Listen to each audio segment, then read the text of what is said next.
my first alias was Numenon, so like phenomena, or the opposite is the numinous. So the phenomenological, is like that which is apparent through senses, through everyday reality, and the numenological is like the unknown that is underneath everything. So I thought the Numenon would be a good title to use, and I don't know why I switched to Skytree, but at some point I was like, I'm going to use field recordings and really kind of gritty organic samples and a lot of like melodic guitar work and stuff like that, because I just wanted to incorporate that strat into a bit more of like a literal fashion versus like all these kind of crazy effects, driven patterns. So yeah, that's kind of how it started, and here we are in my house and in New York City for some reason after all that with all this crazy gear. So it's interesting.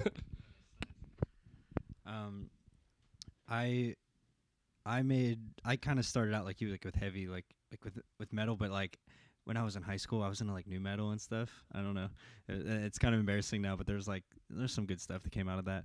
But I think I was always into like composing.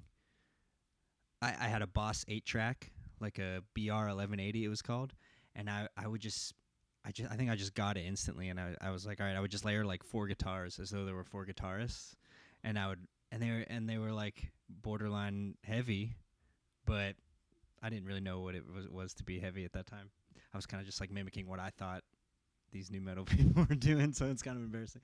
But so it was just, I lived with my mom, and she was alone, and she would like listen to this music and like support me and stuff, even though it was like probably terrible. But then I think it kind of evolved into like a melodic prog rock type thing when I was in college, and I called that I actually released that music, and it's online, and it's called Perception is the World was like the artist name. And I have one little like 5-track album that I'm like way into that I still go back to, and I'm like, wow, like I can't believe it. Yeah, and it's called Qualia was the album.